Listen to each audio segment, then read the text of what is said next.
Did you miss me? This is a shout out to Lowell Thompson for requesting this video. This is going to break down the Jeff Picoro halftime shuffle in the tune Rosanna. And if you're not familiar with the tune, it's by a group called Toto.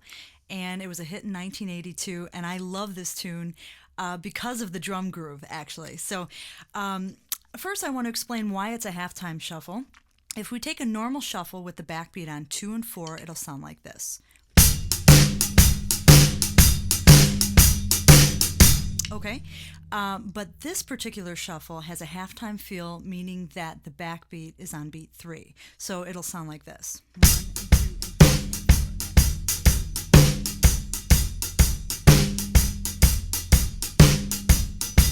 3. Okay, so that gives you an idea why it's a halftime feel. We're going to start with the hands on this one. The tricky thing about this, I feel, is the left hand has to quickly switch from playing a little tap up to a controlled stroke on the backbeat.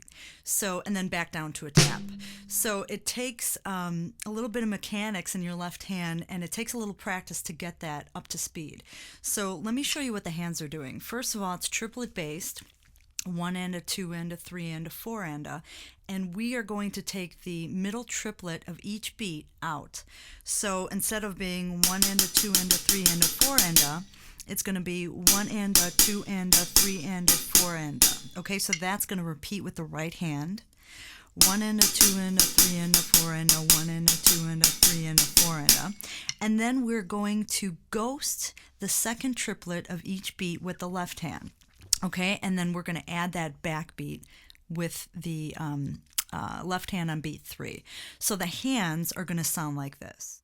1 and a 2 and a, here we go.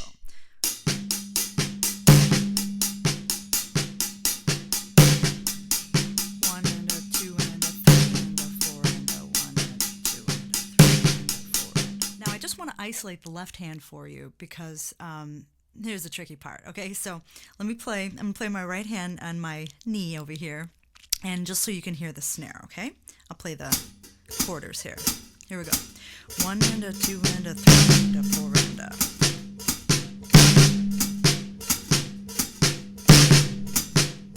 So you can see when you get that up to speed, it's pretty tough to play.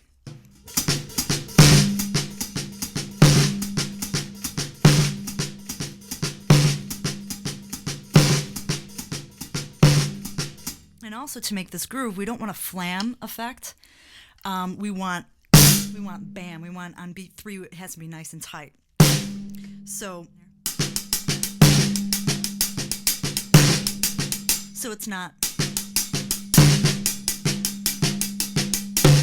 it has to be nice and crisp. So that's what you want to practice slowly, getting that. You want to kick that, beat 3 in there. Okay, now moving to the bass drum part, Mr. Picoro was very brilliant, I think, in choosing this bass line. It's actually a Bo Diddley figure, and it goes like this.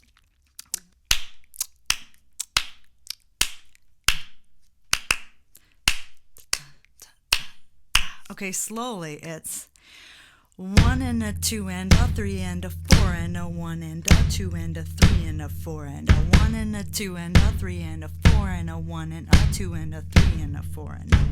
It's very syncopated, but once you grab it, once you grasp it, it'll fall into place for you. But you want to practice that slowly. So one more time, the bass line again is 1 and a 2 and a 3 and a 4 and a 1 and a 2 and a 3 and a 4 and a 1 and a 2 and a 3 and a 4 and a 1 and a 2 and a 3 and a 4 and a 1 and a 2 and a 3 and a 4 and a 1 and a 2 and a 3 and a 4 and a 1 and a 2 and a 3 and a 4 and a 1 and a 2 and a. Okay, you get it. So let's put it all together, and it sounds like this. Here we go. 1, 2, shaka.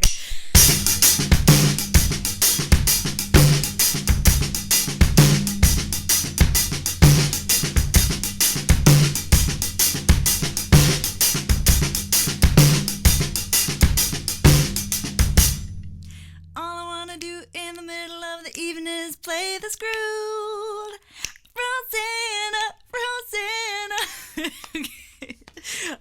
while, and I just had to add something to the blooper reel. You got to keep it fresh, you know? Okay. So, all right. So we are going to try that one more time, and I want you to notice that on beat, let me see what it is. 1, 2, 3, 4. On the second beat 3, on beat 3 of the second bar, you're going to have your backbeat snare drum with your kick at the same time. So that might feel slightly awkward at first, but as you practice it, it'll feel, comfortable to you. So one more time, it's...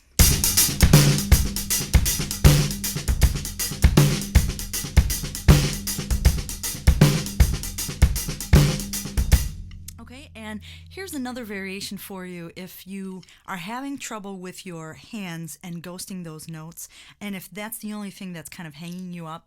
I came up with another way to play this that has both hands on the hi-hat, and you can actually play it a little quicker too with this way of doing it. It doesn't sound as cool though. It doesn't sound, the groove doesn't, it's not as filled up, I guess. But this is just another way that maybe you want to try it. So it goes like this. Okay.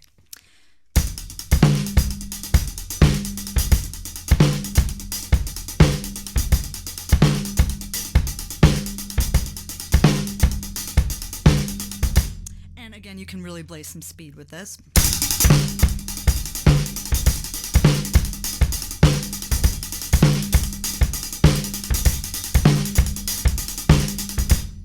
For that, if you want to play it that way, it's not authentic, but my suggestion for you to practice that would be make sure that you get your left hand and your right kick in line together in the pocket on 1 and a 2 and on the of 2, 1 and a 2 and See that? So that might feel a little weird for you in the beginning, but that you want to isolate that and practice that over and over again, because that's going to be integral into making the groove.